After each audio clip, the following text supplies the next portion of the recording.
जय श्री कृष्ण। आज भगवान कृष्ण का जन्म दिन है। भगवान कृष्ण जब बाल रूप में जब इस धरती पर आए थे,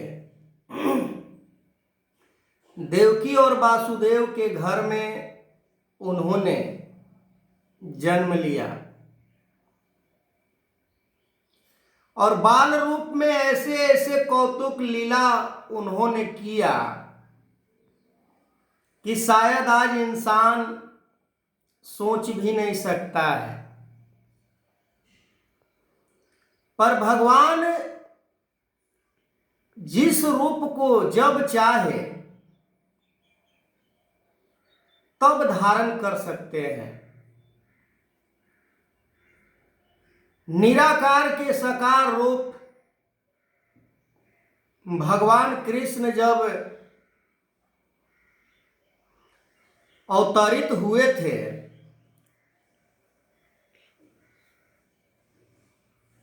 तो उस समय द्वापर युग में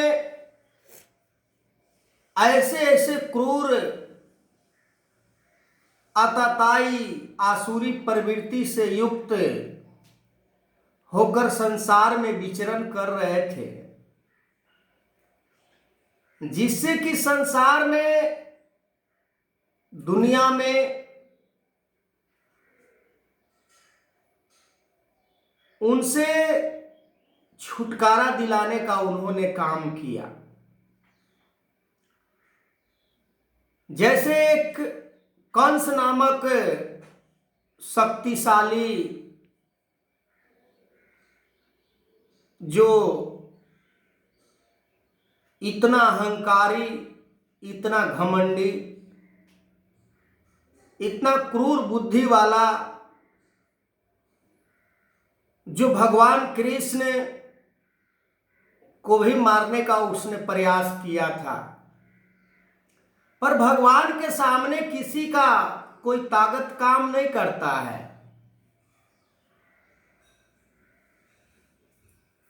वहीं दुर्योधन जो पांडवों को, दुर्योधन का पिता और अर्जुन का पिता दोनों भाई थे,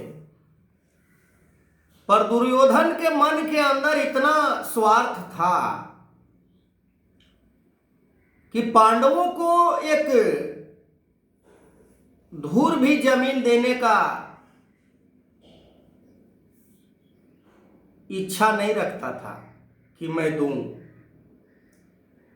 इतना स्वार्थ। वहीं भगवान कृष्ण उसे भी समाप्त किए। अनेकों ऐसे बहुत सारे भगवान कृष्ण के समय में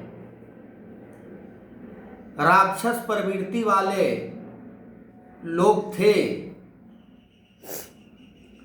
और आज भी यदि बात किया जाए इस कलयुग की तो अनेकों राक्षस मानव के रूप में इस संसार में विचरण कर रहे हैं। ऐसे ऐसे राक्षस कि इंसान को भी मारने से वो बाज नहीं आते हैं,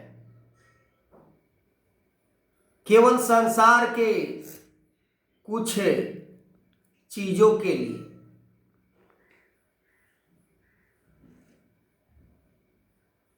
पर इंसान का ये फितरत नहीं होनी चाहिए, इंसान का ये कर्म नहीं होना चाहिए कि इंसान को इंसान से भय हो, इंसान को इंसान से डर लगे। इंसान को इंसान से जब डर लगना शुरू हो जाए तो समझ लेना चाहिए कि घोर कलयुग आ गया है। पर जो भक्त होते हैं, जो भगवान का, जो गुरु का शिष्य होते हैं, जो पक्का शिष्य वही होता है जो गुरु के चरणों में अपना सब कुछ समर्पण कर दिया हो। सुख, शोहरत, शक्ति, बुद्धि, विवेक, ताकत, दौलत,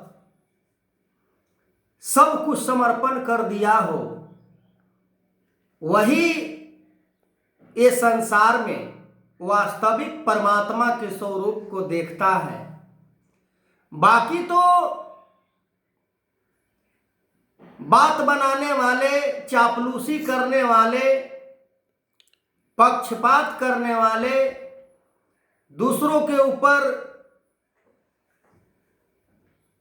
चीता के ऊपर रोटी सेक कर खाने वाले, धर्म के नाम पर अपना जीविका चलाने वाले अनेकों ऐसे मिल जाते हैं।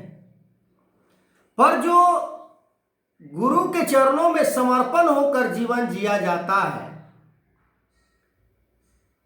और वो शिष्य के जीवन में कुछ भी ना हो, एक फूटी कौड़ी भी ना हो, खाने के लिए अन्न भी ना हो, रहने के लिए अच्छे घर भी ना हो, पहनने के लिए अच्छे वस्त्र भी ना हो, फिर भी वो इतना सुकून भरी जीवन जीता है, केवल एक अपने गुरु के याद में, निराकार परमात्मा को देखते हुए वो सुख प्राप्त करता है, जो शायद अच्छे अच्छे दौलतमंद, अच्छे अच्छे धनवान को भी जीवन में प्राप्त नहीं होता। पर हम समर्पण नहीं होते हैं गुरु के चरणों में। हमें गुरु से कुछ और आस होता है, परमात्मा से कुछ लेने की, कुछ पाने की इच्छा होती है। गुरु से तो वही वस्तु लेने योग्य होता है जो मानव जीवन को दुर्लभ से सुलभ बना दे, परलोक में भी उसका कहीं कोई निंदा ना हो। और ये सब तभी संभव होता है जब संपूर्ण समर्पण जीवन को गुरु के चरणों में कर देता है। आगे मैं इस वीडियो कंटिन्यू करूंगा, तब तक के लिए जय श्री कृष्ण।